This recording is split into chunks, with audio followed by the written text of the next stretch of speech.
No, I probably shouldn't say this, but I really, really identify with Leatherface. Yeah, yeah, I identify with this dude a lot. I feel like the same, like, big lumbering idiot. Yeah, yeah, that's what I feel like most of my time. Just some lumbering, retarded guy going. Yeah, that's me.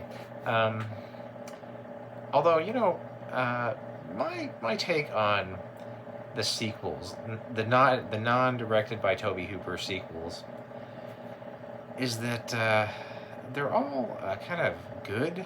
Most, except for the one made by the French guys. Every other one of them is kind of a good potboiler version of the original movie, which is like an American classic. I mean, it's unbeatable, really.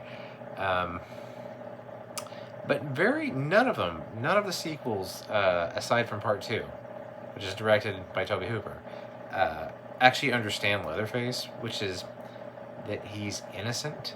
He's an innocent.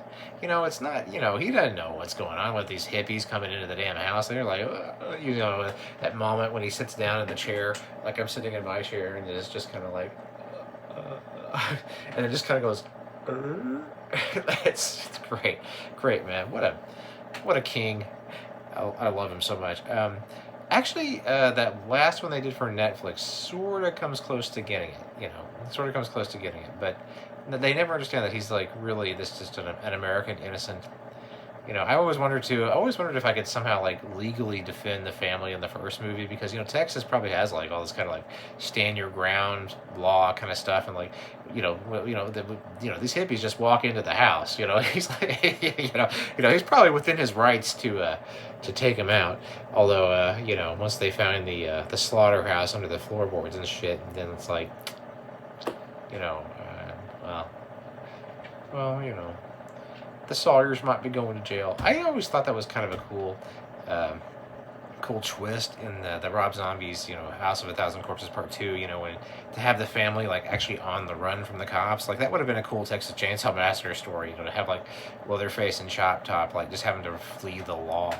You know, yeah.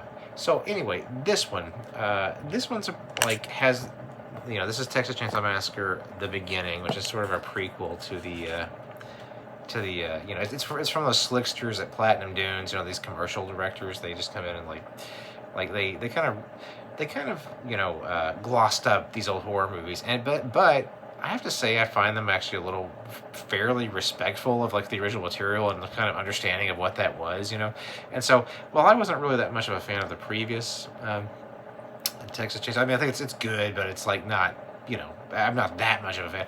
But this one has a great kind of like grungy, like leisure paperbacks, grocery store horror novel, kind of sensibility. It just has that kind of grungy, nasty sensibility. It's kind of an insane sheriff movie, like with R. Lee Ermey. The only part I actually don't really like is when he's like gropes one of the girls. It's like, no, I think the family should be on a whole different trip. Because remember in the first Texas Chainsaw Massacre, they like that Sally like practically offers herself to these goofs, and they're just like, like they just think it's funny. They just start laughing. This is a whole different thing. There's some weird shit's going on with these guys. They're not after after that.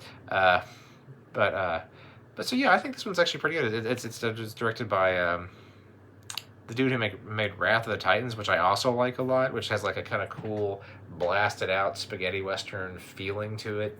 You can just feel like dust particles in the air and some really cool imagery. It's one of those. It's very aggressive though. Wrath of the Titans it's just very aggressive, where it's like constant, to the point where it almost cancels itself out. That's how they rolled back then. But I liked it. Yeah, so this one's cool. Like Leatherface is, does his stuff. It's one of those things too where like back in the older horror films they would have people who look semi-normal, and then like now they've got in this I forgot what year this was made, like the the aughts or something. Sort of, but you know, back when they made this, it was like fashion models coming out like, "Hello, babe, you know, I've got to go to Vietnam," you know. And it's just like, okay, well, you know, I don't know if I really identify with you guys or with Jordana Brewster, you know, very very kind of '90s horror, glossy, but I can accept it. I can accept it. I actually really like the Friday the 13th remake too, uh, and that one's just full of like, you know, Abercrombie and Fitch models or whatever, you know. Uh, so yeah, yeah, it's a good one. It's not great. It's not gonna blow your socks off, but I mean, like I said, I think all the Texas Chainsaw movies, except for Leatherface, which just totally botches it. Like it just it's like made by two French guys who I don't think understand anything about. Like it's almost like they watched the original one in a bar that was noisy or something, and they're like, oh yes, I get this. What if Leatherface? He not big man, he's small man who become big. You know, isn't that better? It's like no, it's not. No, it's not, you fucking idiot. Oh, no, but what if he actually sad man and he not retarded and he's that? No, no, he's no. Leatherface is an American innocent. Okay, he wants to dance with his chainsaw. All right, but you know, I am how you say. Shut up. Okay, all right.